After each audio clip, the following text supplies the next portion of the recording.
One of the most common questions I'm asked as a marketing director is to define what marketing actually is. Well, there are hundreds of different definitions in textbooks and blah, blah, blah, blah, blah.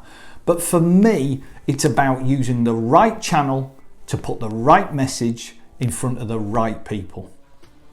I'm sure you admit that if we're talking to the wrong people, not the people who can and will buy, but just any old person, then marketing's not going to be effective and sales isn't going to be effective. Even if we're talking to the right people, we then don't say the right things, then again, it's not going to work. But the mistake that most people do is start at that tactical level. They start thinking about channel when really they should be, first of all, thinking about what does a good customer look like? And from there, what are the right sort of messages to put in front of those customers? Now, defining what a good customer looks like is not just saying, 18 to 35, ABC1 males or whatever it might be. Defining what a good customer looks like is about looking at existing customers and the kinds of work that's been profitable, been enjoyable, been the right kind of work for you.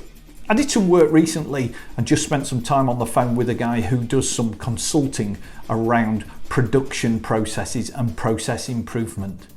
We identified a number of things that he can do, but what we wanted to know was the kind of work he found most profitable and the kind of work that he found most enjoyable. Then we looked at the kind of customers that took that work from them and actually built a pen portrait about those people. Then what we did is talk about what were the things that were keeping those people awake at night.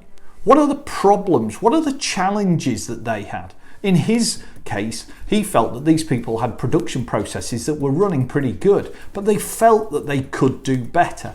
Now that's a piece of insight into that customer. And from there, we can start to put together some messages about the kind of things that they're wanting from a consultant, the kind of things that they're wanting from process improvement, the kind of things that they would like to hear, and the kind of things that would make a difference in their business. We then want to think about how do we want those people to feel? Because this isn't about just selling the drill. Because lots of people say it's not about the drill, it's about the hole. And by that they mean nobody wants to own a drill just for the sake of owning a drill. What they want is the hole. Now actually what I would argue is that they don't just want the hole, because they want that hole in the wall so that they can put a wall plug in it, so that they can put a screw in it, so that they can secure a shelf, so that they can then put all the stuff that they've bought on holiday and they can display that to their friends and look windswept and interesting.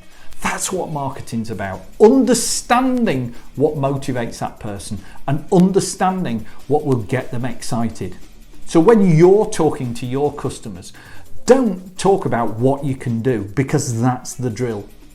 Talk about what the problems that you will solve and how they will feel when you have solved those problems for them. And suddenly you're talking about the shelf and the things that they're going to put on it and the things that they want to show to their friends. That's what marketing's about. Talk to the right people, say the right sort of things, and then use the right channels to put that right message in front of the right people. Simple.